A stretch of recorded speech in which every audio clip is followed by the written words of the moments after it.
Commentaire sur Daniel chapitre 1, F027i. Le commentaire commence par la datation de la chute de Jérusalem à Nebuchadnezzar, ainsi que par les noms des captifs qui ont été mis au service du palais du roi et qui ont été éduqués pour servir. Introduction. Il est devenu à la mode de redéfinir la date des récits historiques de la Bible pour faire paraître comme des ouvrages ultérieurs attribués au IIe siècle avant notre ère. La raison pour laquelle ils doivent le faire est que la Septante s'oppose à toute datation ultérieure. La Septante a été entièrement traduite en grec au IIe siècle avant notre ère, puis déposée à la bibliothèque d'Alexandrie. Cela montre qu'elle n'aurait pas pu être datée plus tard, et la dernière fois en date qu'ils ont pu inventer est le IIe siècle avant notre ère. Un exemple est le commentaire de la Bible New Oxford Annotated Bible, qui dit que ce livre apparaît sous le nom de Daniel, dont le nom a été mentionné à 2 reprises dans les textes des tablettes Arash Shamra. Ils affirment que, citation, « L'auteur était un juif pieux vivant sous la persécution d'Antiochus Épiphane, 167-164 avant notre ère. » Entre parenthèses, voir l'ouvrage Survey of Bible Lands, section 15, etc. Cette conjecture est rejetée dans son intégralité, et nous ne voyons aucune raison de supposer qu'elle est autre que ce qu'elle prétend être, à savoir des écrits historiques d'un homme pieux, choisi comme prophète de Dieu, au début de la captivité babylonienne, et qui contient une grande structure de prophétie allant jusqu'au dernier jour et à la seconde venue du Messie, pour le royaume de Dieu et pour la résurrection des morts. La Bible RSV annotée dit que l'ouvrage a été écrit en araméen et que la section allant du chapitre 2 à partir de la deuxième section du verset 4 jusqu'au chapitre 7 verset 28 est toujours en araméen, bien que le reste soit maintenant en hébreu.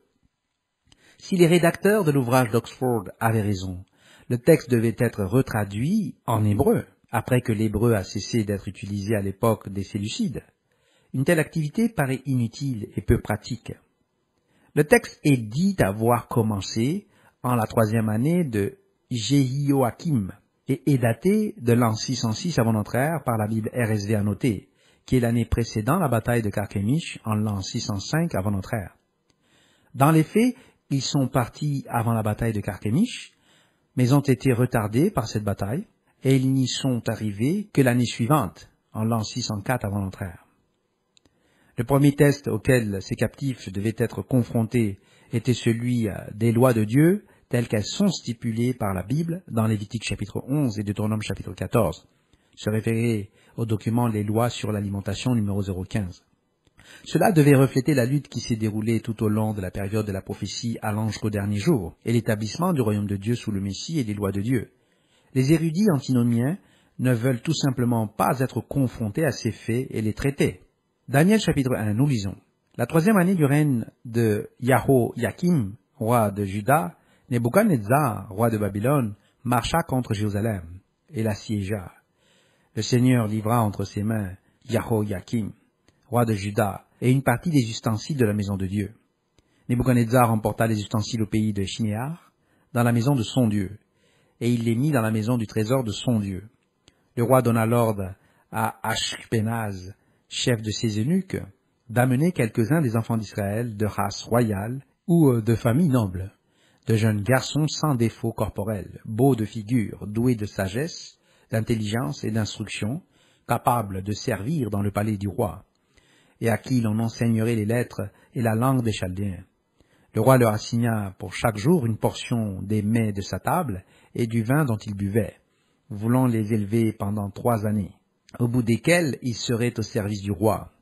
Il y avait parmi eux d'entre les enfants de Juda Daniel, Hanania, Mishkaël et Azaria. Le chef des eunuques leur donna des noms, à Daniel celui de Belsadjar, à Hanania celui de Shadrach, et à Mishkaël celui de Meshach, et à Azaria celui de Nabednego.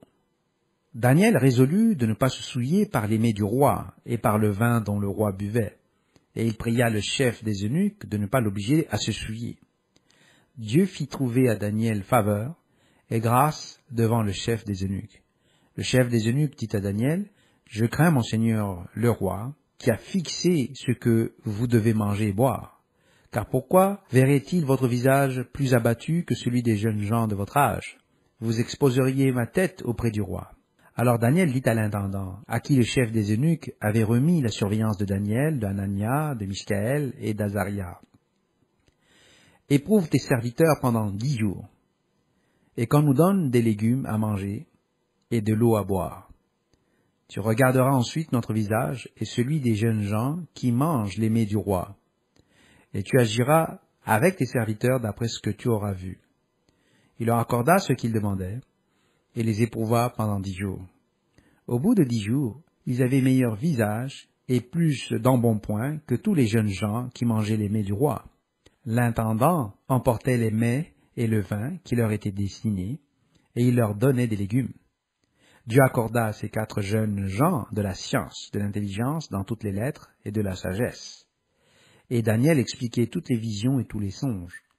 Au terme fixé par le roi, pour qu'on les lui emmenât, le chef des eunuques les présenta à Nebuchadnezzar. Le roi s'entretint avec eux, et parmi tous ces jeunes gens, il ne s'en trouva aucun comme Daniel, Anania, Michaël et Azaria. Ils furent donc admis au service du roi. Sur tous les objets qui réclamaient de la sagesse et de l'intelligence et sur lesquels le roi les interrogeait, il les trouvait 10 fois supérieurs à tous les magiciens et astrologues qui étaient dans tout son royaume.